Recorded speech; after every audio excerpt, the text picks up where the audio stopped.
Now, ANC MP Cedric Frolick has denied receiving monthly payments from Bosasa CEO Gavin Watson, as alleged by the controversial company's former COO Angelo Agrizzi at the Commission of Inquiry into State Capture.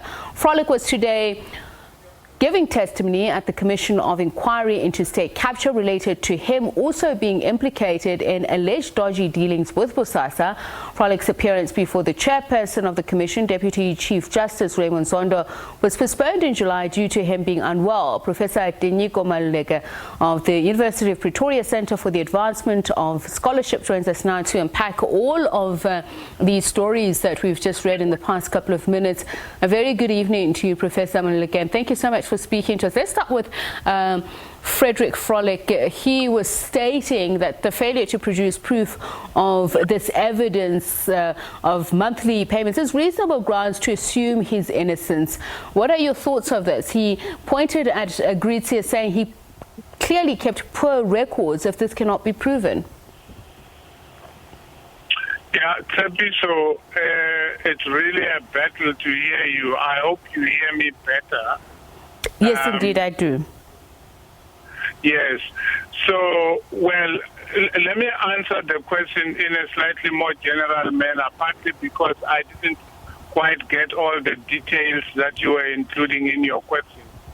It is clear that what we have seen this week is a massive improvement on what we have expected for a long time. To be done by the Hawks and by the state agencies. Of course, so the arrest of people is only the beginning. It is only a signal. In and of itself, it is not enough. There is a long road to be traveled, where conviction must happen, and successful conviction in particular. So the follow-through is much more important than the drama that we have seen. So let me take you back then to my original question, Professor, because it was about this particular factor that Cedric Frolick was saying, that the allegations made by Angelo Agrizzi cannot be believed because, firstly, there is no record of him receiving monthly payments. But there seems to be a very quick attempt to connect the dots, and I want you to let me know if we can indeed connect the dots, because his alleged payments were in relation to former MP Vincent Smith, who has now been arrested. Can we assume that everything then follows that he too is guilty of these allegations? Yeah, Chepi, so I'm not able to hear you. It's not working very well for me. I can hardly hear the detail of your question. I can only guess. Are you talking about Mr. Frolick? Who are you talking about? It's not clear to me. It's a very bad line. We will see if we can reconnect with you. That is Professor Tinyiko Maluleke. Of course, in reference to the testimony given by Cedric Frolick earlier on, you saw this is a discussion that's also being taking place at the arrest of Vincent Smith, and all of this in relation to what Angelo Agrizzi has said, the allegations that money was paid to Cedric Frolick in order to convince Vincent Smith, who had a very important portfolio at the time at the Corrections Committee, and monies in the hundreds of millions, which was said to be used to keep Bosasa in the green, so to speak, to ensure that it gets its fair sum of contracts from that department. We'll see if we can get Professor Tinyiko Maluleke back on the line to get a fuller picture of this. The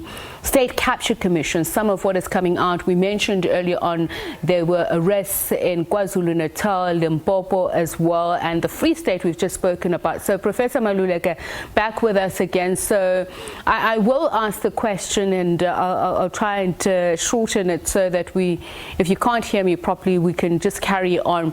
The question is whether or not it is easy, according to Angelo Agrizzi's allegations, to connect the dot between Cedric Frolick and Vincent Smith, who has been arrested.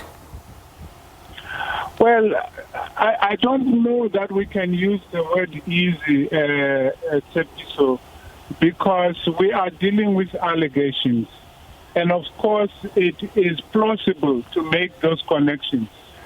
But that is the work that remains to be done by those that are investigating the cases, by those that are laying the charges, by those who must do the follow-through and make sure that these charges either stick or they don't.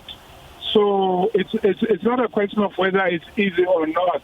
It's the legwork that remains to be done by the Hawks and all the related agencies that are doing the connecting of the dots. Because this is what Cedric Frolick was pointing to, the lack of evidence. We saw earlier on a statement by the current health minister refuting claims that he also received money in another case. But there seems to be a common theme, and that is donations to the governing party. Yes, it seems that payments were made as donations to the governing party, but you never know which amount was meant for the party and which amount was meant for the person, and whether that can be proven by both sides. So it's still something that we must work out, because were these donations made to the party, did they reach the party, or were they made to the person who received the donation? Some of the witnesses before the Zondo Commission seemed to suffer from a terrible loss of memory and amnesia, in terms of which they could remember who they paid and sometimes they couldn't. Sometimes they could remember that they paid, but not the reason why they paid. Can this further justify what seems to be a growing sense of frustration, loss of hope in the integrity not only of the governance systems, but the National Assembly, in the case that we're speaking about former MPs here? And of course, there was the issue that the ANC NEC itself had to handle, that of some of its members who've been accused of some of these crimes, alleged crimes. So the financing of political parties, is this where the blame should fall, or is it just bad mismanagement on those who are trying to solicit party funding but also getting muddled in their own alleged greed? It's all of the above, Tsepiso, and more. All of the above and more. It is greed.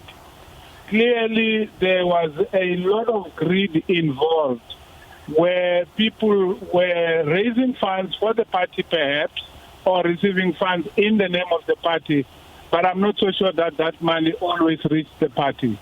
And in any case, of course, the question of how to fund political parties and whether, the best way to do it is one that has only recently been addressed properly, and for a long time has not been addressed. And even so, we don't know in practice how it will effectively work. But I think the bottom line is greed. We have seen people who are prepared to throw away all scruples, all ethics, to make a buck for themselves. If any of the pictures of cars that people own are anything to go by, then we mustn't rule greed out of the mixture of factors that must be considered here. All right, thank you so much for speaking to us, Professor Tinyiko Maluleke from the University of Pretoria Center for the Advancement of Scholarship. We do apologize to our viewers for that bad quality of sound. But coming up at 19:20, we speak to Advocate Dimakazo Osha about ICASA's plans for licensing